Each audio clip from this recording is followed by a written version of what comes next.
Welcome back to World War Now, everybody. I'm your host, Conrad Franz, joined as always by Dmitry Kalyagin. Dmitry, how are you? Good evening, Conrad. I'm doing pretty well myself. And just to start, I just want to give a big thank you and shout out to Patrick as well as his team at Restoring Order at YouTube. We were featured in one of his videos recently on the Restoring Order YouTube channel. You can check it out. The link will be in the description as well as on our Substack. In the episode, we discussed for about almost 2.5 hours, some of the issues surrounding Russia, in particular the geopolitics around the Ukraine conflict, and we even got into some discussion around the Orthodox Church, exactly how Orthodoxy is related to some of these recent events. So that's a great video to check out. That was a few days ago, and yeah, hopefully we'll have a pretty fruitful discussion today with Conrad here.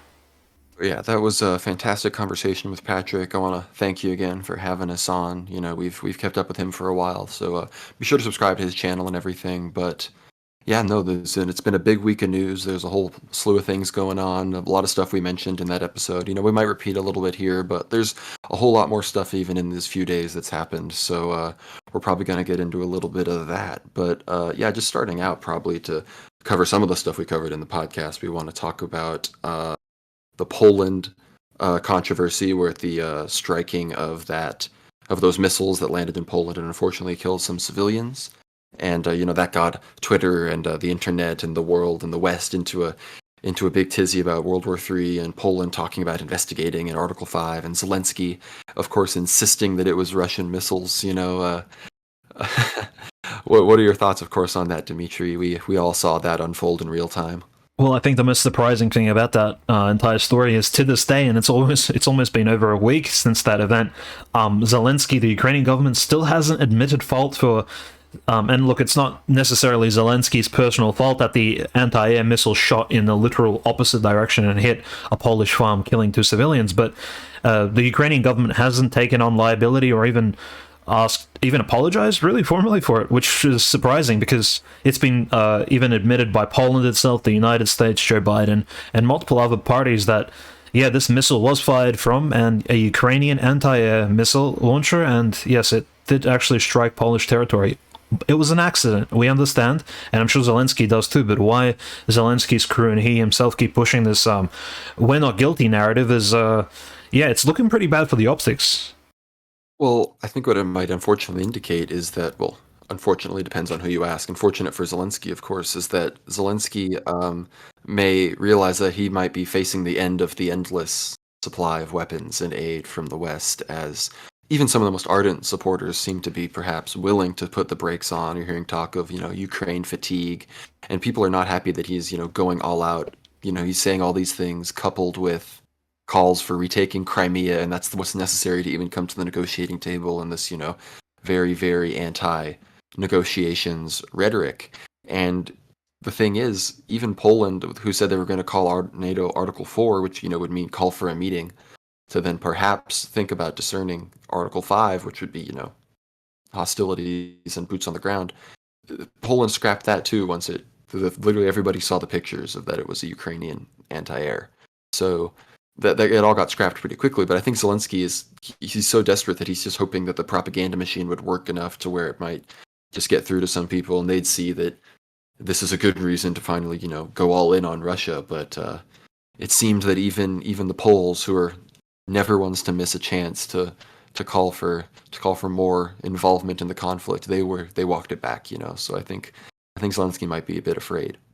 Yeah, I think Zelensky has definitely bitten off too much. And look, I'm not sure if it's he himself or maybe some of his handlers who are simply pushing a certain agenda, and he just has to go along, similar to Joe Biden, with exactly what his staffers and his general advisors tell him he should pass on. It does seem like he is a bit of a puppet at this point, because he's not really speaking his mind, unlike when we've seen in previous years. Even some of his comedy used to be quite edgy. He used to make jokes about Ukraine itself. He used to not, I mean, as Father Joseph, I believe, even mentioned, Zelensky, he's not a native Ukrainian speaker. His first language is Russian, so his Ukrainian isn't even that good. He had to learn Ukrainian when he took on like the race for presidency. And yeah, it's a really interesting sort of character, and just the way he reacts to some of these events, it's really unpolitician-like, and sometimes maybe that's a good thing. This is why people like Donald Trump, for example, because he really is a businessman in the role of a politician. So there is some sort of genuine sort of attitude he has towards everything. It's not like a, the typical political outlook where you lie about things and you kind of twist your words, do some sort of lawyering and whatnot. Yeah, it's really bizarre seeing Zelensky kind of try and headstrongly lie himself through this particular subject. But again, the story at the moment is now the Poland thing has happened about a week ago, but the recent event of the Russian POWs being, seemingly murdered. I don't even want to use the word execute, because execution would entail or imply a certain amount of judicial decision, but this was a blatant execution that took place about a week ago. Photos have gone viral from a Russian drone showing Russian POWs just kind of lying on the ground, dead. There's blood coming from them, about 11 of them, and of course Zelensky, of course, didn't comment on this, and yeah, just Conrad, I guess we'll just speak about this recent POW killing. Like, how extreme is this for the Ukrainian side? Well, I saw all sorts of discourse just about the images themselves. I mean, what looked to me like just the aerial shots of everybody just having taken a shot to the head laying on the ground, and some of them had, of course, their hands had been removed, and some other unfortunate and very sad sight to see. But, of course, many of the people on the Ukrainian side justified it by pointing to, I think, an extended version of one of the videos that showed, I think, the last person to come out of the house or the shack that the Ukrainian soldiers were surrounding and had taken the occupants prisoner. They came out supposedly guns blazing, and the video, of course, ends before you see him shoot or anything exactly. But, even assuming that happens, the vast majority, if not all of the other POWs were on the ground, hands behind their back, surrendered. So I don't see how that in any way justifies killing all of those other people. But I apologize for laughing about that. I shouldn't, but it's just very ridiculous online to see people that are ostensibly reasonable Western people that have jobs, that faces. Some of these people are not even anonymous in what they say, are just so blatantly willing to justify some of these horrible things. You almost can't help but laugh sometimes. But it's a tragedy, of course, and this, on the one hand it is, on the other hand, just thinking about it for too long, you realize how many things like this weren't caught on camera, of course, and it's infinite. And of course it's war, things happen on both sides, but I don't think that you can discount that many of these Ukrainian nationalists realize that they're kind of in their twilight hour, and that even if something like a victory for the Ukrainian government occurs, this kind of neo-Nazi Ukrainian revanchist, like this state that hails back to World War II, that's not the vision that's going to move forward for that country, regardless really of what happens with the government side. Those people, these nationalists, these hardcore people that are really the only reason that Ukraine was able to hold out in this prolonged conflict since 2014, those people are a bit backed into a corner, and there's a lot of willingness to act with revenge. There's been a lot of propaganda against Russians, so could put against these people. So, in many ways, you perhaps need to use forgiveness, and even however disgusting and horrible it may seem, you need to realize, it's almost a forgive them for they know not what they do situation. Not entirely. They very much do know what they do, but it's a sad thing to see, of course. Yeah, and I think just for I suppose for international optics, and even in terms of if Ukraine does win the battle at the end of the day, and they do come out on top, events such as the ones that took place last week and the shooting of the Russian POWs, it does stain the entire thing in terms of, was there any action or any persecution, prosecution taken against these war criminals, essentially, because shooting POWs on the spot like that is a crime of war. So yeah, it really does stain the whole situation for the Ukrainian side, and yeah, definitely it's bizarre seeing Western media really not cover it, or at least throwing out these weird labels such as, an alleged shooting of POW as well. Were the POWs really Russian? Maybe it was the other way around. Well, no, the footage is there, the photographs are there. It's quite horrific. I don't recommend anyone really go out to search up these, these materials unless they really want to. But yeah, it's just one of those pretty, I would say, scary news pieces, because it really does show, as Conrad mentioned, just how bloody and unnerving war can get, and conflict, and people. It really isn't a Reddit war like some people have been kind of describing it as. It's a really serious thing. This is why, of course, prayer is needed, and of course we pray for the souls of the Russians as well as those who killed them, because look, this is a great stain on their conscience, I think, and on their spiritual life as well. I think it's quite horrific. Of course, we spent the last few episodes mentioning ideas of, collective repentance and some of these prophecies we've read about Ukraine and what's necessary to perhaps stop, worse outcomes and, worst possible outcomes maybe from happening. Is on both sides, repentance is always needed, but in many ways, I've mentioned it before, but Ukraine as an entity has unfortunately been exploited by Western powers as a hub for drugs, as a hub for sex trafficking and everything, and it's a real tragedy. But that once holy, land that was once, where Saint Vladimir was baptized has unfortunately been tainted by blood and all sorts of other horrible things. But thankfully, at least World War III from this Poland thing was averted, which is a good thing. But on the other hand, I think we might see more about this in the coming days, perhaps, maybe not. There might be caveats that haven't been released yet, but as far as I can tell, the much more interesting and much more dynamic World War Now, as they say, I wonder where I've heard that before, is coming from this Turkey stuff, where it seems that Turkey is in many ways willing to enforce this new oil price ceiling through a blockade on the Dardanelles and the Bosphorus Straits, which is, of course, ultimately where Constantinople is, and where, they say Europe and Asia meet, and it's how the Black Sea and Mediterranean Sea are connected, and it's the only way that, Russian ships in their main ports in the Black Sea are able to, get to the rest of the world. Yeah, that's right. So it's a big deal, and not only that, but of course, if you follow us on Telegram and if you followed this podcast for a long time, you'll know that Metropolitan Neophytos of Morphu has echoed Saint Paisios' prophecies regarding this and explicitly said, this is literally years ago, has talked about how they will close the Bosphorus Straits, them being the Turks. And as we know up to this point, Erdogan has been probably the friendliest the friendliest NATO country to Russia this entire time.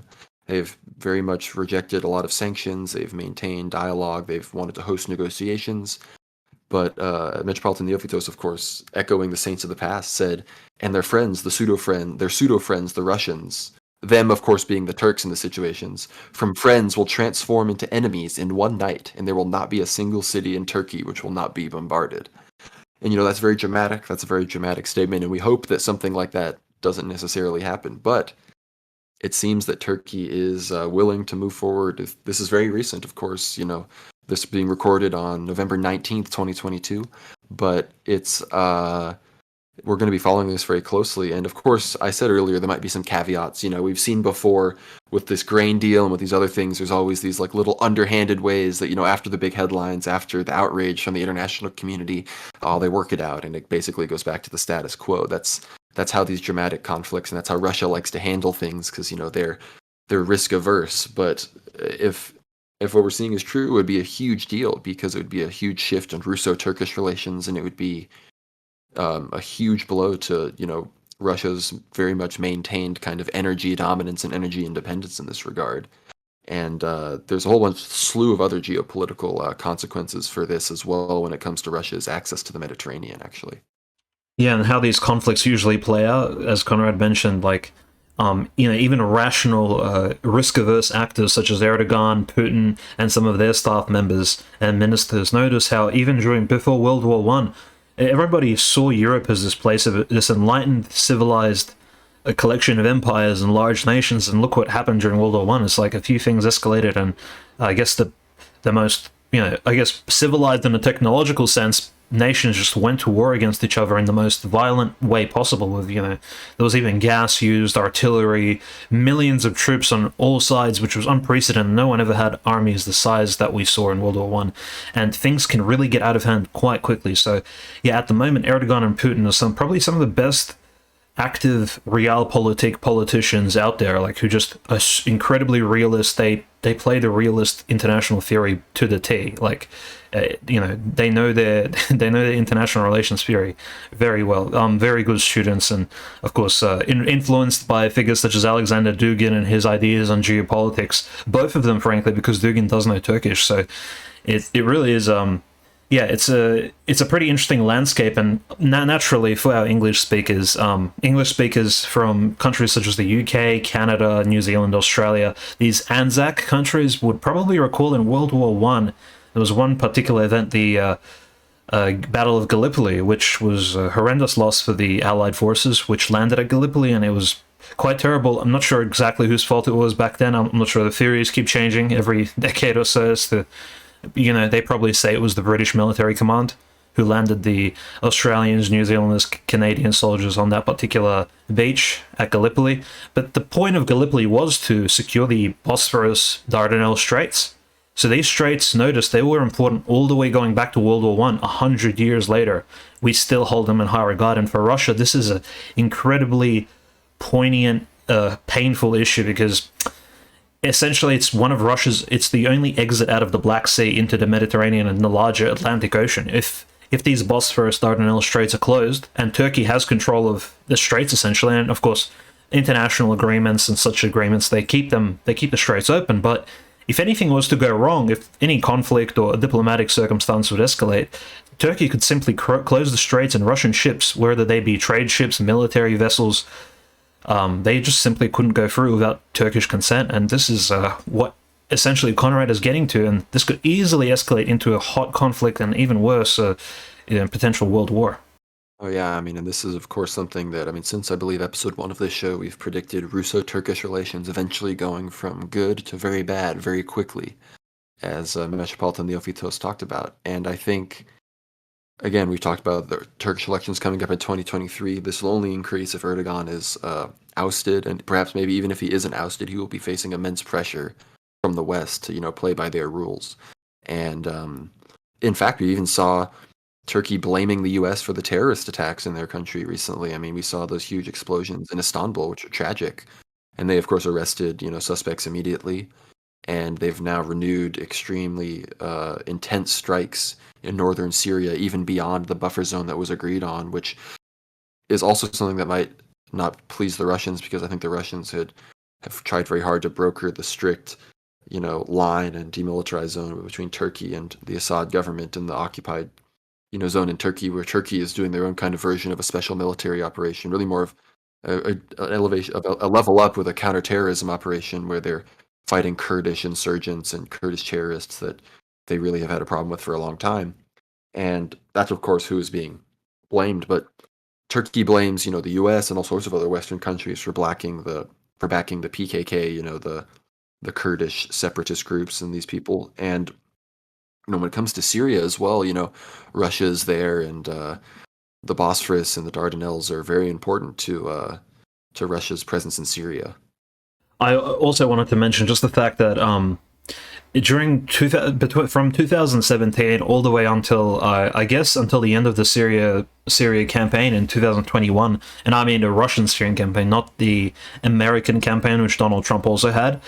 That was about 40 years, and there was huge, risks involved there, which were mentioned by Igor Strilkov, as well as, say, people like Kvachkov, Maxim Kalashnikov from Reuters, all these huge Russian political as well as military analysts, even Konstantin Dushenov from Pravoslavnaya Rus YouTube channel, like these big 100,000 audience channels, which kept mentioning the fact that, and mind you, these channels are somewhat pro-Russian as well, pro-Putin, that is. So they agreed with the Syria campaign in essence, but they did say the risks were in the fact that the Russian military and the navy was stationed in Tartus in Syria, but they were essentially trapped in the Mediterranean. If Turkey even decided to close off the Bosphorus Dardanelles Straits, Russia could not send its fleet back home. They would be stuck in the Mediterranean, and of course subject to the will of NATO, which the NATO North Atlantic Treaty Organization, Turkey is a member of. So mind you, it's not like Russia can just take on Turkey.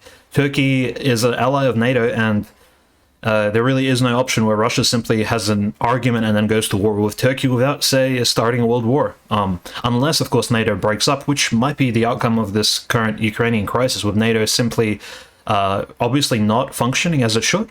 Like we mentioned, Conrad mentioned the fact that Article 4 took place recently with Poland, so NATO came together, discussed security. But Article 5, even though Poland was literally hit by an anti-air missile and civilians died, NATO civilians, members of the European Union, passed away, still, Article 5 did not take place. NATO did not intervene in Ukraine. So notice NATO isn't exactly functioning as it's supposed to. So I'm wondering if maybe the breakup of the North Atlantic Treaty Organization will kind of lead into the fact that maybe Russia will flex its muscles in Turkey or in the sort of Middle Eastern region as well. So so Russians have been aware of this risk of the Bosphorus and Dardanelles Straits closing, but now it's actually becoming an unfortunate reality that if Turkish-Russian relations do sour in the next year or two, or maybe even 5, things may escalate very quickly.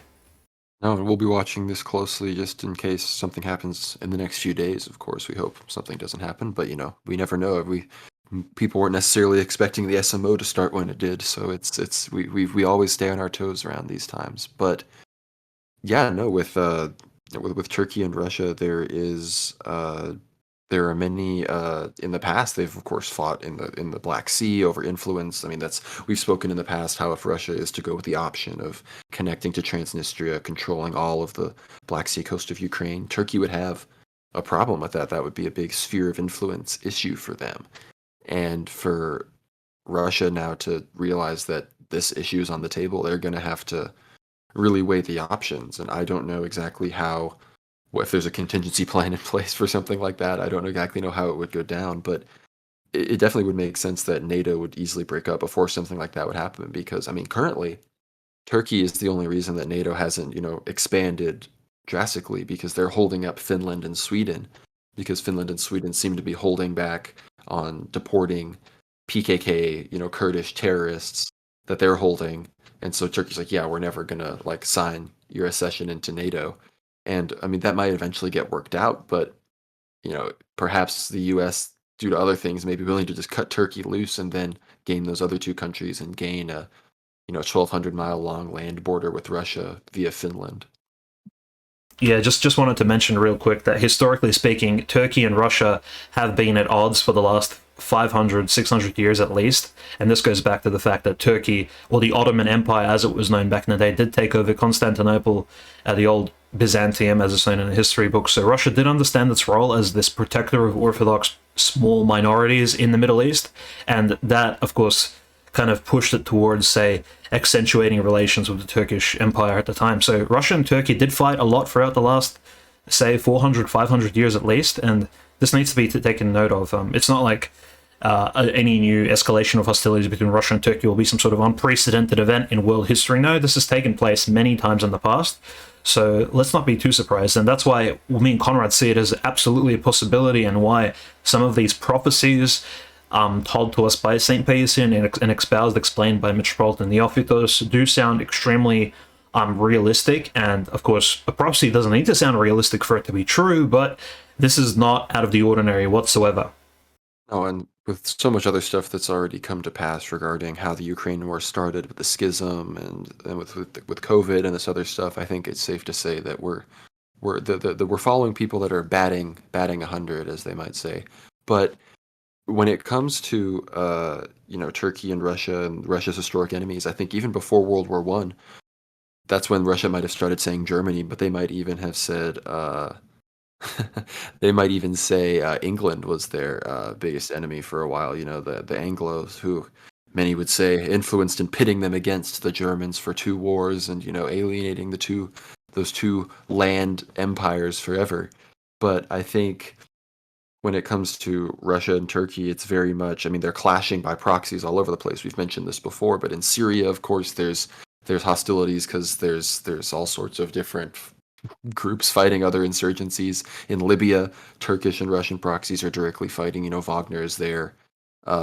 There's a few other, I mean, in Egypt and other places, Russia and Turkish interests don't align. So it's in many ways surprising that Turkey and Russian statesmen and the governments have such a cozy relationship still. Meanwhile, their proxies are actively fighting all over the world, frankly.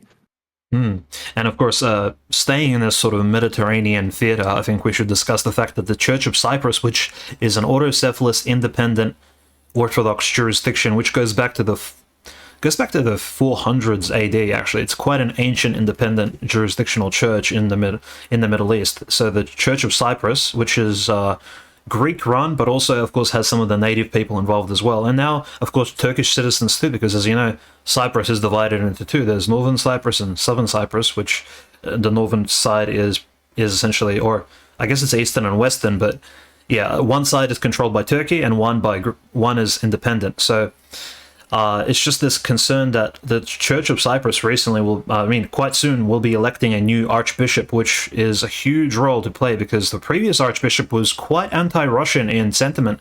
I think me and Conrad we're just going to discuss this slightly because this is more of a church issue. How does this relate to geopolitics? Well, I guess if there will be an escalation of diplomacy and warfare, it'll be very important to understand the stance of the Greek hierarchs, which have a great presence in Turkey, exactly what their opinions of Russia is.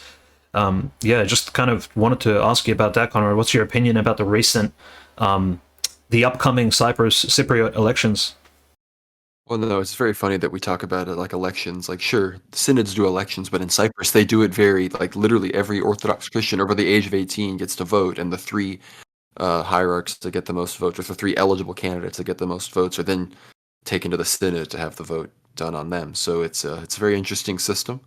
I don't know if it's the best one or not, but it is the system that's there. And yeah, and I mean, Cyprus is a very ancient sea. I mean, it's been autocephalous since the fourth century. It was started by the apostle Barnabas, and in many ways, it was actually originally under the See of Antioch, but then I believe it was at the Second Ecumenical Council was granted autocephaly, and this is used and explained very well by Metropolitan Nikephoros of Kikos, who is a metropolitan on Cyprus. When he wrote the book the schism in Ukraine and its ecclesiastical solutions, or something like that. It's a good book. We'll link it in the description. But it really is the best explanation and book that from a hierarch that I believe everyone should read on the schism in Ukraine. He explains that the precedent of Cyprus, with its autocephaly being granted at an ecumenical council with permission and tomos of autocephaly from its mother see of Antioch, is all the proof you need to show that what Bartholomew and the ecumenical patriarch did in Ukraine, granting them a tomos of autocephaly against the wishes of their mother, of their patriarchate in Moscow, is just completely against tradition.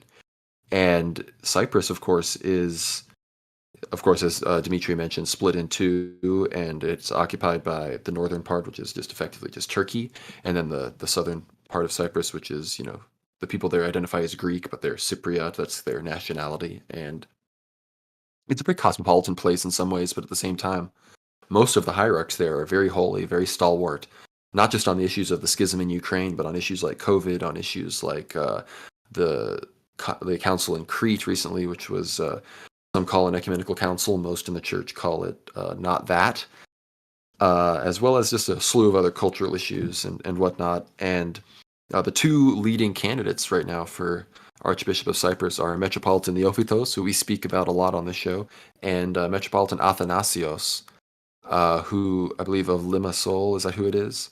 And he is. There's a poll that has been put out, and Metropolitan Athanasios was polling at 31%, where Metropolitan Neophytos was in second at 18%, and then the others were quite far behind. I think no one was above 7% besides them. But either way, those two, Metropolitan Neophytos, Metropolitan Athanasios, will clearly be two of the three sent before the synod, and many are hoping it'll be Metropolitan Neophytos. And there's people I support that know Metropolitan Neophytos that seem to be supporting him for this, and there's people in Cyprus that have supported him. In fact, I was going to read very quickly something that was said about him. I translated this through Google Translate, so sorry if it's not the best. But it's like a Facebook group of Cypriots supporting Metropolitan Neophytos for Archbishop, and they say one of the reasons that they support him is that with unparalleled courage and personal cost, he supported the Orthodox positions in modern challenges and trials, such as the Kolimvari Synod, the Crete Synod, the Ukrainian issue, and the coronavirus epidemic, and did not hesitate to highlight the prophetic word of the ancient and modern saints who prophesied about what we are living today and what we are expected to live. And I think that's fantastic, and I think it would be fantastic if somebody like that was one of the heads of one of the autocephalous Orthodox churches, one of the most ancient at that. That being said, Metropolitan Athanasios is a fantastic hierarch as well. He has all the correct opinions when it comes to Ukraine and ecclesiology and whatnot, and the Orthodox opinions, I should say. And he would be, I think, a fantastic archbishop. And there's even arguments to be made that do you want, someone like Metropolitan Neophytos, who's such a living link to the saints and such a great teacher, like, do you want him taking on more ecclesial and more administrative burdens. I mean, that's a fair point, but I think this is the kind of thing that the Holy Spirit decides, so we'll leave it up to him, I guess. Yeah, I think it's still like the ball is still up in the air as to who's going to be elected. But what a great endorsement for Metropolitan. The Metropolitan of Morphu. This is just the kind of a living example of patriarchal elections, which are going to be like, which whatever the outcome in the end, it'll be extremely positive for the Greek people of Cyprus, and I mean even I suppose the Turkish citizens who are technically still under the homophora of that particular hierarchy, because he's the Archbishop of not. Remember, the Orthodox Church isn't ethnophilitist, and it's in the way it functions, right? I'm not telling Conrad, I'm telling any viewers who aren't really familiar. Just because the bishop is Greek doesn't mean he is not the bishop of the Turkish people too. He is actually. Anyone living in his jurisdiction are technically his children whom he cares for, that being the Orthodox children. And so it's really kind of enlightening, just that fact. And this goes back to, of course, Russia and Ukraine as well, because people are saying, well, how can a Russian bishop say, look after and tend to Ukrainian flock? Well, it's because the Russian church is also extremely multicultural. Like the Russian church includes within itself some of the Chinese dioceses. There's a Russian mission in Mongolia and Japan and South Korea. Russian, just because it's named a Russian church, it doesn't mean it's strictly for Russians. It could be for Ukrainians, Belarusians, etc., Finnish people too. So it really is a multicultural thing. And like this election in Cyprus, looking forward to maybe even having a saint or a clairvoyant elder metropolitan such as such as the current metropolitan of Morphu. It would be good to have him kind of maybe tend some of the wounds which haven't really healed since the civil war on Cyprus between the Turks and the Greeks. I think you need really saintly leadership in order to unite a certain people and I guess a certain geographical land. I think that's the best case for peace. And we hope for that in the Ukraine too, but at the moment it seems like no matter who's leading the flock in Ukraine or in Russia, this conflict has just gone so out of hand. The devil is just really at work over there. So hopefully Cyprus will see a sort of blossoming of peace and geopolitical diplomacy and ecclesiological harmony there. I think that's what we can hope for. Well, and if you really listen to what Metropolitan Neophytos has talked about in the past, he's spoken about what's going to happen to Cyprus if perhaps, this large conflict between Russia and Turkey, this Third World War, breaks out. And he's spoken about Cyprus. There's not going to be any actual fighting because the Turkish occupation troops will retreat from Turkey to go fight the Russians. And he says that it'll be the duty of the Cypriot Church to evangelize those Muslim and secular Turks in the north. And if he is, of course, the head of the church, that vision might be something that's more capable of being achieved. But at the same time, he's still always going to be an influential part of the Church of Cyprus as long as he's alive. Remember, he's only 60 years old, so he's not particularly old. And he is also, his metropolia, Morphu, if you look at it on a map, it's mostly actually in the Turkish occupied area.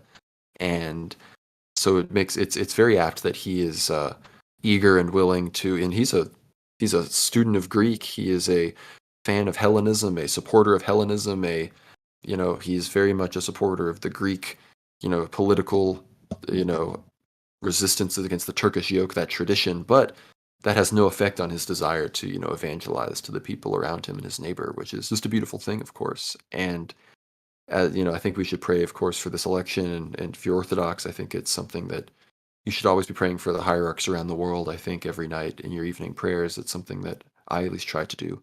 But I think it's very interesting times. And like Dimitri said, we've talked about perhaps parts of Russia being spared from Antichrist. St. Gabriel Ergabadze speaks about Georgia maybe being protected from Antichrist. Metropolitan Neophytos seems to think Cyprus, well, he says that they will still need donkeys to travel and they might not have food. They seem to not face fighting. So it seems that the saints are communicating to us that there are ways through prayer, repentance, and some forms of preparation that that we can weather out this impending storm in some ways. So, always be vigilant and just, don't always be despairing, even if things might seem bad. There's always, we know who wins in the end. Yeah, I think people, and I guess most folks listening they could use this as like kind of like a leeway to kind of maybe search up the history of Cyprus a little bit. Cyprus has a really interesting history, even going back into the Crusades. The last Catholic king of Jerusalem, frankly, when Saladin did take Jerusalem, he left to go live on Cyprus, Guy de Lusignan, and funny enough, I'm not sure if you know this, Conrad, but his descendants, Guy de Lusignan, his descendants left Cyprus eventually, and they moved back to France, where they're French nobility. This is way following a lot later than the Crusades, and they lived in France all the way until the French Revolution in the early 1800s. And guess which country they moved to eventually? The Lusignan family. Where? Well, to the Russian Empire under Emperor Nicholas I, which took place during the Crimean War. And there was even discussion that, well, if Russia does defeat Turkey in the Crimean War and onwards, that, well, if Russia does eventually take Palestine and Jerusalem, they're going to need a new king of Jerusalem. I know this sounds ludicrous, but yes, this was a real discourse in the Russian diplomatic court. And they said, well, we have this prince of de Lusignan, right, whose descendants were from the kings of Cyprus, the Catholic kings of Cyprus and Jerusalem. We can just put him on the throne of Jerusalem. So the Russian Empire in the middle of the 1800s was literally thinking about reinstating the Crusader kingdom of Jerusalem.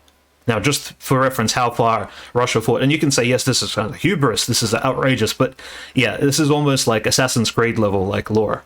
Basically, Russia was really forward-thinking in terms of, like, it had really long-term plans as opposed to what to do in certain circumstances, which to date seems are somewhat absent, at least from, we would seem that Russia's kind of just doing things willy-nilly in terms of, well, it's kind of adapting to circumstances as it goes along. But yeah, Cyprus has a very interesting history. I do recommend everybody read about it, especially now, the upcoming elections. It's not just a random Greek island in the middle of the Mediterranean or on the side, or it's really it has a rich history. I recommend everybody kind of look into it. It's just for self-education, and yeah, absolutely. No, and it's so people don't realize. I mean, it's so close to Jerusalem and these places that it's a very very relevant little piece of the old world. And no, it's just so funny you're talking about the Russia reinstating, a Crusader king. It's like, man, these Paradox Games mods are just getting out of hand, it seems. But but no, I think yeah, we've talked a lot about Turkey in that area. I want to just get Dimitri's thoughts a little bit on the Bosphorus and the Dardanelles. I think people will be watching that closely. I think it's important to recognize that Turkey is one of the few players right now that is very much somewhat sovereign, acting on its own volition still, and hasn't completely conformed to the, just subservience to the United States that the rest of NATO really has. So it's an interesting country to watch. It has elections coming up. Erdogan, he's a bit of a wild card, but I think as we're seeing the bombs continue to fly in Syria from Turkey, it's a big renewed campaign. As the report that I read, I mean, that was from Bloomberg. It seems that after December 5th, most Russian ships will not be able to get that insurance that's needed to go through, and therefore the Dardanelles and the Bosphorus would be effectively closed. If that is true and that happens, I would anticipate some pretty interesting escalations, to say the least. Yeah, I think it's just noteworthy to just keep an eye on the Middle East. Things have not really slowed down anywhere, and of course the Nagorno-Karabakh conflict as well between Armenia and Azerbaijan. That's always bound to flare up right on Turkey's side. So everyone's a little bit tense at the moment. There are also, of course, the fake news relating to Iran, Persia, like executing protesters, and the Trudeau like humiliating himself, tweeting really pretty much just tweeting misinformation and fake news. So the Middle East is always active. It's always worth speaking about that sort of subject. There's really we can almost do an entire show about the Middle East and just the news that happens week to week. There's just so much there. I think it's frankly it's interesting just the way people now of course associate the Middle East with, of course, Islam, which, of course, the Middle East is the home of Islam, but it also is the home of Orthodox Christianity, which is why we bring up just the fact that these Christians, yes, they are still a minority, but they occupy these ancient lands, and they've lived there for hundreds of years, despite all the conflicts and all the wars and the famines and other disasters that have taken place. So it's always important to watch the Christian minority groups in the Middle East and exactly what's going on there, who's being elected and into which diocese. These places are where history does still take place, despite this relative size and, of course, influence over, say, world affairs. It's true, and as a proud member of the Orthodox Church of Antioch, Archdiocese of North America, I mean, we currently have a metropolitan vicar appointed who was overseeing the archdiocese while we prepare for an election of a new metropolitan, and he is from Syria. He actually no, he's from Lebanon. He was the abbot of a monastery in Lebanon, and has issued some very strong statements on some of the cultural issues in America. So we're all hopeful for that. But this is all very relevant to us because I mean, on a semi-weekly basis, the Israeli government bombs Damascus, and that's where the head of my church, the Patriarch of Antioch, that's where he lives. So this is all very relevant to Orthodox Christians around the world. But we're going to pivot a little bit away from this part of the world and talk about something a bit random and a bit funny. I mean, Kim Jong-un, he's been a bit of a constant character in the Donbass Ukraine conflict, even outside of its worldwide implications. He was one of the only world leaders present at, I believe was it the recognition of their independence or their accession into Russia? One of those two. He was the only one present for that, which is very humorous, I think. And North Korea is, of course, always a stalwart vote in the UN for Russia on this issue, but Kim Jong-un decided to reveal his daughter to the world for the first time. And this was recent. This was, mid-November 2022. And the picture he posted was in front of a very large, I guess the largest missile that North Korea has. It's a very aesthetic photo. It goes hard, as they might say. But I think it's just very funny. I think it's funny seeing these. It's so much more fun to watch these quote unquote dictators than it is to pay attention in these supposed democracies, because you get fantastic stuff like Lukashenko just going on diatribes about McDonald's.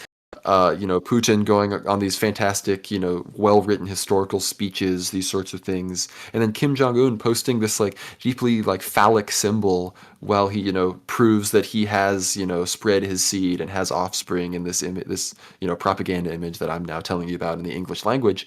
I think it's a very, it's just a lot more interesting to pay attention to those sorts of things than it is to to keep up with the latest midterm fail in some countries that will not be named.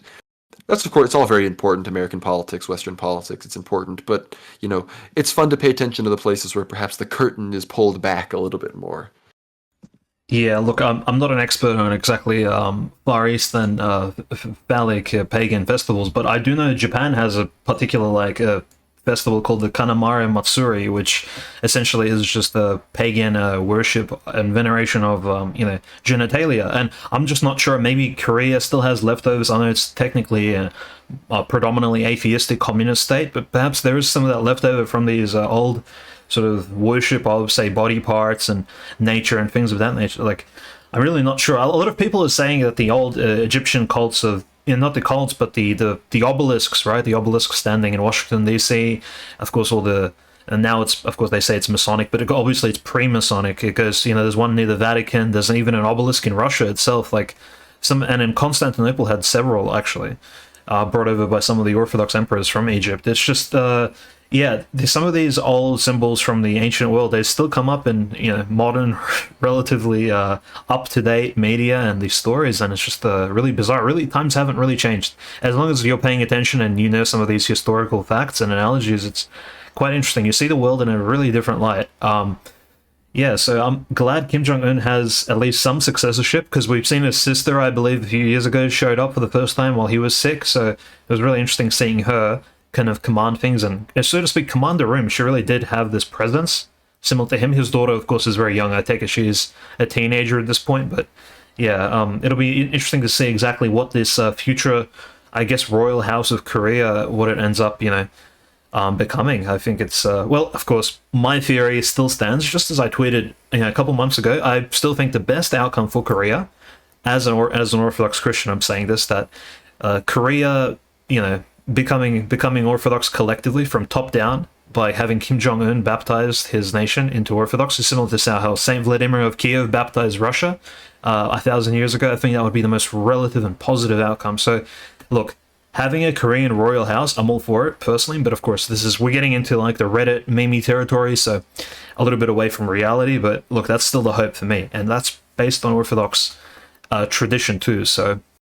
Well, no, and there are Orthodox churches in Korea that do practice, and I'm not making any comment on religious repression in North Korea, just stating an interesting fact. There's some cool aesthetics with Korean Russian churches, but I think there's one argument to be made that North Korea is just kind of a CIA meme state, and it's a bit for show, and it's kind of used to influence Russia and China on its periphery. But that's one theory. But there's also something to be said that perhaps Korea being targeted so much because it does have this unilateral ability with its Juche government to act, and it has still has one of the largest militaries, very militarized nation. With all that being said, I'm just wondering if Kim is kind of trying to set the stage for a more, like you said, maybe a more public-facing, dynastic, traditional kind of vibe, because I believe his wife, since I believe 2018, has now been identified as in public as like first lady, like venerable first lady or something like that. Whereas before that, she was just like comrade and wasn't spoken about as much. So it seems that there might be some shifts in the public facing for the Kim dynasty. Yeah, absolutely. I think it's also, I mean, it brings us back to that, like Korea is sort of, the geopolitically speaking, Korea wasn't really on the map until recently in terms of like well, by recently I mean, of course, there was the Korean Wars, which America and China took a part in, some in the Soviet Union partially as well. But besides that, Korea was really just a battlefield for World War II, World War One, and even the Russo-Japanese War. So it was kind of like this this peninsula, this middle ground between all these great powers fighting for influence. And now finally Korea, for the first time in maybe hundreds of years since like ancient times, has taken on its own independent, at least we're speaking about North Korea here, has taken on this independent position where it can actually make decisions for itself. And it's really curious how that's going to evolve. And of course, all nations have a certain childhood and then an adolescence, and nations, in a way, just like people, they grow, they're born in a certain environment, circumstance, and some nations are a little bit depraved and weird, such as Ukraine. But that's that's my personal opinion. North Korea, we see, has really taken on its own kind of stance, this post-Korean War independence, that, look, we are separate from the Western world. But we aren't really vassals of China either. We're kind of our own independent thing. But I guess bringing this back, I guess linking this to because one of the conflicts, Conrad, that took place over Korea about 100 years ago was the conflict between Japan and Russia, the Russo-Japanese War. And if you recall, the Russian metropolitan at the time, the Bishop of Japan, actually allowed the Japanese to pray for their own country while they were at war with Russia, which was interesting because you have Russia, an Orthodox empire, fighting Japan, a pagan empire, and Japan did have some Orthodox Christians in its army, and so we have the Bishop of Japan saying, look, you can actually pray for your country to win, and you can pray for your own people while they fight other Orthodox people, which I guess this is one of the first times we see a bishop openly allowing such a thing, don't you reckon? Well, I won't speak entirely about Orthodox history. There might be some other examples. I mean, you could maybe even cite the examples of, Roman soldiers, and many saints were blessed to still fight in the Roman army, despite, the fact that the Roman Empire was persecuting Christians. It wasn't considered a sin to, serve in the legion or something like that. But as far as, the explicit fighting of an Orthodox empire, that was something that didn't exist at the time of the Romans. So it took a little bit for tradition to have this. So I won't speak authoritatively on tradition, but Saint Nikolai of Japan is definitely kind of cited as this example of being, Americans kind of will even cite him saying, like, there's nothing wrong with supporting my country when it's at war. And I don't believe there's anything wrong with supporting veterans, supporting your soldiers, supporting, even military heroes of even bad military causes who exhibited honor on the battlefield between, their troops and their friends. But I think there's a kind of incident we want to touch on regarding Ukraine that kind of poses a bit of an interesting question. There are still examples, especially as an American in this conflict, where the perception of these nations and the perception of the conflict will directly influence, for example, America's involvement in said conflict. And I think from that regard, it's important to not.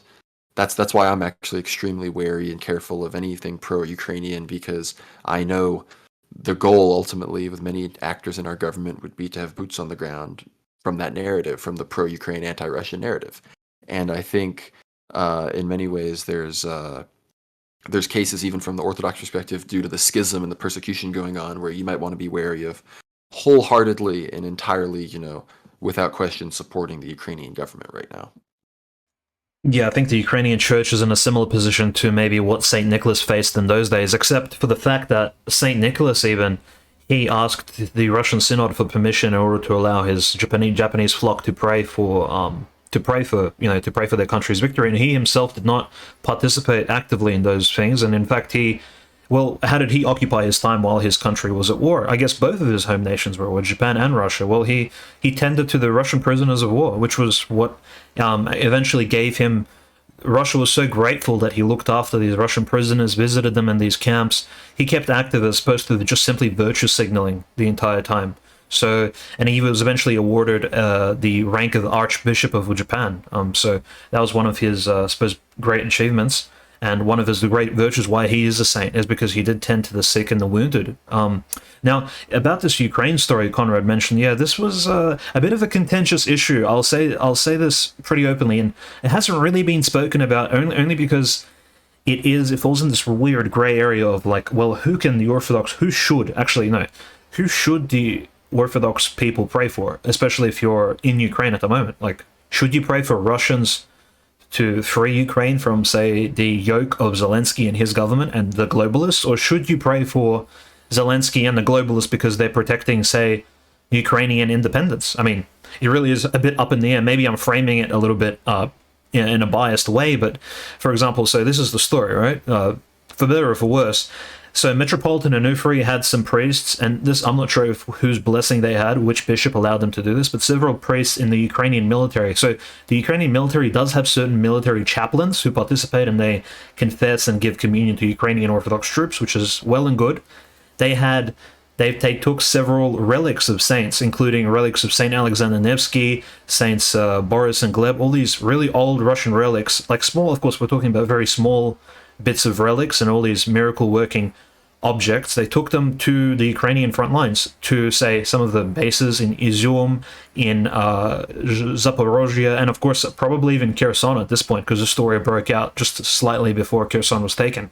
And they basically took these relics to these places, and funny enough, the relics belong to Russian saints who fought for the Russian Empire. And the question arises, well, you have Ukrainian Orthodox people praying to Russian saints, so praying and asking them to help them they're asking Russian saints to help them in defeating Russia and the Russian Orthodox people. Like, it really doesn't make sense. It's similar to, I mean, the thing I tweeted, of course, was that, well, it's similar to Orthodox members of NATO praying to Saint Lazarus while they bomb Belgrade and take Kosovo from the Serbians, which, of course, is nonsense. So it really is this gray area where I guess Orthodox theologians really need to kind of explain to us Orthodox laymen how this works exactly. Is it possible to pray for a saint who belonged to a certain nation, so to defeat that nation? Like, do you see kind of the gray area, Conrad? I know it's kind of debatable, and it really is up in the air. And I found this really contentious when I heard the story. I think it is, and I think especially when you think about it logically, like Saint Fyodor Ushakov and some of these people, where they really were fighting for the Russian Empire, and that was when Ukraine itself was part of the Russian Empire. And it's, again, I think in many ways, if you're Ukrainian, and regardless of your political positions, you could of course ask for the intercession of these saints, and maybe if you got drafted, you could ask for their intercession for protection on the battlefield and whatnot. I don't think we're disputing something like that, but we know that services in both nations are held for, and they pray for victory and they pray for their nation and everything. And I mean, even here in America, my parish, we pray for, all those affected by the conflict. That's what we're praying for. But I think I think it raises some interesting questions regarding, nation and that kind of thing, which unfortunately is lost in today's society. And people will maybe think like, this is ridiculous. Like you're this ancient, like the people will call what we're talking about outdated in general. But I think, I mean, we've said it before on the show, but at the end of the day in Revelation, it talks about the nations will come before and be judged. That's how we kind of are gathered together at the end of all things. Nation is not an irrelevant category. Yeah, and I think secular folks can call it whatever they like. And at the end of the day, even if they call it, say, this is the religious PR, right? It didn't matter. It mattered during World War II as to whom Hitler supported. Did Hitler open up Orthodox churches in Belarus and Ukraine? Yes, he did. Why did he do that? Was it to ask the Russians to pray for Nazi Germany in the Third Reich? No, it was a PR stunt, essentially. It was to get Belarusians, Ukrainian locals to support the Third Reich's conquest of the Soviet Union. So like using religion in politics and especially geopolitical conflicts is, of course, is of course a real tactic. So if secular people want to view this as that, that's possible. But there's also the, at the end of the day, if you are a Christian, you're thinking beyond simply the PR aspect of the whole thing. Like, because saints, we believe, are alive in heaven. They're not just deceased, dead people from the past. They're not just historical figures like Gaius Julius Caesar or Alexander the Great, who we keep bringing up. No, these people are alive in heaven. We pray to them at services. We name people after them. We have names days and things of that nature. These saints are active in the world. They're miracle workers. And so to actually pray for them is an active, like, it's part of the living church tradition. And so these things really do matter to us to some extent. I do think it's really up in the air, and frankly, Metropolitan Onufri has not really, and I'm not really attacking him, but he hasn't been very helpful in this regard. He has really taken this really quiet stance where he doesn't comment on any of these things. He's not commenting on the persecution. He's not commenting on the relics. He's really, and of course, he's in a precarious position of coercion. Zelensky and his ministers, the neo-Nazi stormtroopers, they're always basically at the door of the Kiev-Pecherovsk Lavra, where Metropolitan Onufri by the way, Metropolitan Onufri is the leader of the Ukrainian Orthodox people. So he has this pressure on him to support Zelensky and his government, and he really cannot speak openly without coercion. This is why he's mostly quiet on all of these contentious issues. And yeah, look, I don't think that's for the better, because we have had saints in the past. I'm sure you know, Conrad, from church history, that when contentious issues did arise, the saints actually did speak up, and yes, some of them were killed, some of them were martyred, beaten, put into prison, but they spoke out anyway. And of course, I can't really judge Metropolitan Onufri for not speaking. Maybe this is the best scenario. It's hard to say, but anyway, it's a very painful sort of situation here. So we'll kind of see how it plays out at this point. And we're just providing commentary and context to these particular events relating to the Orthodox Church in Ukraine. So it's not really an irrelevant issue. It is a matter of what the people in Ukraine and in Russia believe, because a lot of them are really, I mean, you've seen the religious imagery. There are huge flags of the face of Christ, icon flags, being used in the conflict. It is more growing. It's growing in its religious imagery, even if that imagery is, say, pagan, and in the Azov Aidar battalions. So yeah, we'll just see how this plays out. But at this point, I think it's wise to pay attention to exactly what is going on the ground. Well, in many ways, I said this on Restoring Order with Patrick. I mentioned that I think from an American perspective and an Orthodox perspective, I would think best case scenario is Russia achieves its maximalist territorial gains in this conflict. And in many ways, I view that as the best way to achieve fundamental unity within the church. Because, I'm sorry, if Russia controls more territory than not, there will be no risk of schismatic violence, and any other schismatics in the part of the country they'll just be less relevant, and they'd be less willing to engage in their schismatic activity, and we'd be much more likely to see unity across all of Ukraine on ecclesiastical boundaries and regard. So I think that's something I hope and pray for. And again, if it's not how it goes down, I still hope unity can be achieved, and I pray for that. But that's kind of what we're working with there. But yeah, no, when it comes to all of that, we have seen hierarchs stand up to things in this regard. Of course, I mean, every Sunday at my parish, we pray for Metropolitan Paul, who was kidnapped by ISIS over 9 years ago in Syria. And it's pretty obvious, considering he wasn't ever trotted out as a convert to Islam. We're all pretty sure that he is no longer with us and is a martyr for the faith. But we still pray for him. We haven't had it confirmed. And in that same regard, I mean, Metropolitan Neophytos himself, he was hauled before court multiple times for not locking down, for continuing the services, for not masking, and all these kinds of things. So there are many examples today of people who have stood up to the authorities. And Metropolitan Onufri has done a good job and has managed to protect his flock and guide, them people who have been tempted with this tantalizing fruit of schism with Western benefits behind it. He's managed to, guide many of them away from that. But, we need to be praying for him because the pressure is very much on. But moving a bit away from that, we got to talk about a few other things. Like, as we're recording this, just recently, Donald Trump back on Twitter. We're not sure if he's going to be using it or not. He's hinted that he won't, that he likes Truth Social better, but in a few days' time, who knows? Maybe he forgot his password or something, and he just needs to find it. But it's a big day for free speech on Twitter. Unfortunately, Elon said he wasn't interested in bringing back Alex Jones, but baby steps, I guess, baby steps.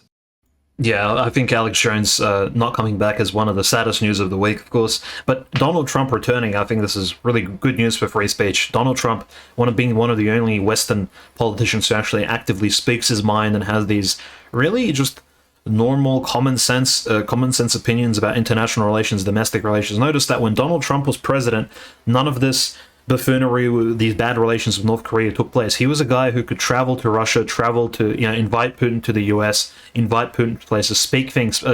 Even would Trump have allowed Zelensky to go AWOL as he did? Probably not. I would argue that Trump would have said to Zelensky, "Look, if you continue to attack Donetsk and Lugansk, if you continue to, provoke Russia in the way that you are, look, we're gonna have to, we're going to have to cut your funding." So I think Trump, as a politician, and yes, of course, he's pro-American firstly. He is America first. We don't deny this, but he's also a realistic politician, which is something Joe Biden really isn't. Joe Biden, of course, besides, of course, the whole student debt forgiveness, which I don't think is that crazy bad as libertarians believe, but the ideas Joe Biden has are very theoretical, liberal, and it's amazing seeing Donald Trump back, essentially, is what I'm saying, on the political end of things. Hopefully he does use his Twitter and gives us some of the great takes which he's been giving us for the last, I don't know, decade or so.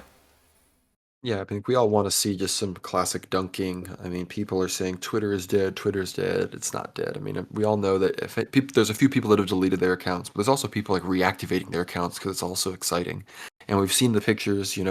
Elon Musk has cleared out, any of these email jobs, these people that aren't doing anything, and he's just got the stallions in there, the coders, just cranking away at this code. I mean, I don't know exactly. I'm mostly just making Silicon Valley references. Great show, but I think I think it's fun. I mean, we of course, me and Dimitri spend a lot of time on Twitter. It's where you probably get the most consistent direct takes from us there, in Telegram. So, be sure to follow us there, especially for this Turkey thing. If it keeps going, we're going to be, oh man, we're on this story. Like, this is where, follow us for that. But I think Twitter, it's going to get a lot more fun. It's going to keep getting more fun. And while I'm a bit pessimistic now about getting all of my previously banned accounts back, some of them might have a future. Some of the ones that where I behaved myself a little bit better. Yeah, and of course, I just wanted to mention Elon Musk unbanning all these people, Jordan Peterson receiving his account back, and the sad thing is, of course, Alex Jones not returning to Twitter. This is an InfoWars with him. One of the great losses. Alex Jones, I followed him since 2010, which is a little bit late considering he's been on the air since 1995 or 94 at least. But I'm not really that old, so I can't really go that far back. And I'm not sure how since when Conrad has followed Alex, but yeah, Alex has been one of the most consistent political commentators in the English language that I think has been out there. He's literally stayed on course. And yes, some of his predictions are wrong, and some of the things he speaks about, he makes mistakes just like everybody else does. Me and Conrad make mistakes as well. It's just that the consistency and the honesty is what keeps drawing me to him, as opposed to politicians who change their tune on subjects. And in the Russian sphere, I'd say Alexander Dugin. I don't agree with him on everything, but he is this Alex Jonesian type of guy who basically has had the same opinions in 2008 as he has in 2022, and he will probably have in 2028. So really, Alexander Dugin hasn't changed, neither has Alex Jones, and that's the people I really appreciate, regardless of how much I agree or disagree with them. And yeah, it's really sad that Alex Jones hasn't returned, but I think what it does show, and I'm sure you've seen his response video to the fact that Elon Musk will not be unbanning him, Alex Jones did say that, well, the globalists are pressuring Elon not to unban him. So it really isn't even up to Elon Musk. I don't know, we're getting conspiratorial here, but it really isn't even up to Elon Musk as to does Alex Jones get unbanned. It's simply that Elon Musk must follow certain rules, and there are thresholds set as to who he can unban. And I think that's just the reality is, yeah, we are living in this arena set out. The rules are kind of set out by these globalist elites, and everybody has to play according to their tune, including people like Zelensky, even myself in some regards. There are terms of service, TOS agreements we have to sign, we have to stick to. And Putin, one of those politicians, Putin, Erdogan, these are people who go outside of these agreements and just do as they please to benefit their nation, which is why they have these sort of unique outbursts of creativity. And yeah, just the fact that Alex Jones is unbanned, any thoughts about that, Conrad? Well, look, I think Alex was magnanimous about it, and I think you're right. I mean, unfortunately, we saw Elon basically parroting the ADL talking point about we believe in freedom of speech, not freedom of reach, which, is, I guess, better than just suspending everybody, but it's a bit unfortunate that, you might still see deboosting and stuff like that going on to things that are deemed hateful, quote unquote, which we know the ADL does just, they have a very broad definition and a silly definition of what that is. But I think when it comes to, free speech and Alex Jones and everything, I actually first heard about Alex Jones from a lefty person when I was in middle school, so that was probably back in 2012, 2013. And I was like that was when I first heard that, 9/11, this might be something going on there. And I was like, no way, bro. How could you say that about our country? How could you say that about America, bro? That was my attitude. But then it turns out it was right. And but I was aware, I'd been aware of Alex for a while since then. So for a while, and mostly of that time I'd been a fan, especially, 2014, 2015, when that all, when, the stuff in Europe with the migrant crisis started kicking up, and then with an election, of course, Trump was on Infowars in 2015. They were early supporters, and Trump, he's talking about Truth Social. I think when he realizes it's profitable enough, he's going to get on Twitter. But regarding, yeah, Alex Jones, I live in Austin. If Alex Jones or Harrison or Owen are listening to this, so if you want to have us on the show, I could be live in studio. You're not inviting myself on or anything, just making it known, just letting you know. But yeah, it would be great to be on. I love what they're doing over there. But yeah, we're getting pretty close to the end here. We'll want to, shout out all of our social media and everything before it's over. But regarding everything we talked about, Dimitri, Turkey, Cyprus, Poland, NATO, Syria, all that stuff. Is there anything you want to wrap us up with? Anything you feels been left unsaid? I think this fortnight has been the time when the politicians in Ukraine have kind of left the building, and it's kind of, we're realizing it now that, like, we as in observers of mainstream media, that the positions of Zelensky are not aligning with, say, even mainstream media opinions and like what the experts tell us. So Zelensky has a certain take on things, and it's just like, for example, the POWs. Everyone's saying, well, these POWs are clearly being shot by Ukrainian soldiers. This is a crime. Can you have them prosecuted? And Zelensky's saying, no, no, no, the video is fake. It's like, okay. And about the missile, he's not admitting about the missile. So Ukrainian politicians are denying reality. And it's the first time in about a fortnight where there isn't any concession given. The Ukraine is just headstrong, just going forward into delusional, delusional kind of like pushing these delusional opinions. And yeah, it's interesting because we mentioned with Patrick that, what could stop, say, American funding of the Ukrainian state, because this is the main event happening right now in geopolitics, hence we keep speaking about the Ukraine and on World War Now. But I guess the funding of Ukraine, the outcome of the midterms, like, I suppose that's one of the things, could American funding of the Ukrainian state be lessened to some extent? And is the threat of, say, the funding being reduced by the fact there are a lot more Republicans actively participating in American congressional politics now? Is that maybe something that's causing Zelensky to basically go AWOL and just basically not deny straight up lies? I think maybe things are essentially domestically escalating so far in Ukraine. People are getting nervous, like the funding is possibly expiring, like maybe we're reaching a certain end now. Oh, it's definitely possible. And, we hope for a speedy end to the conflict, of course. But at the same time, we still hear silly things about, retaking Crimea from Zelensky. But yeah, no, with all of that, be sure to follow us on Twitter, World War Now _, Telegram, World War Now Telly. That's some of the best places to find us. I'm on Twitter, of course, at GnomeRad. Dimitri's there, Canonist, OCANONIST. Yeah, like I'd said, this Turkey thing is a big deal. We're going to be following that very closely in conjunction, of course, with the Cypriot Archbishop elections, which are on December 18th, is when those are, which is when 3 nominees will be sent to the Synod for then. The Synod will then vote and elect one of those 3 men as the Archbishop of Cyprus. Again, he's not called a patriarch, but he is the equivalent of a patriarch as far as autocephaly goes and independence in the Orthodox Church. But yes, be sure to keep up with us on social media. Pray for the church. Pray for everybody around the world that that peace would reign and that the church would be united. And with all of that, I guess I'll say good afternoon, good evening, good morning, wherever you are. I hope it goes well. And Dimitri, I'll let you send us off.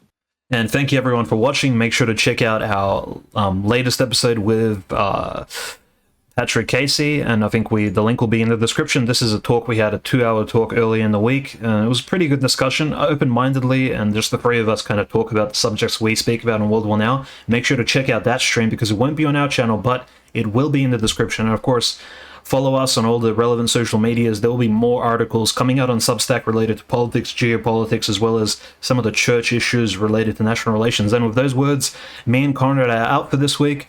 We'll speak to you guys next time.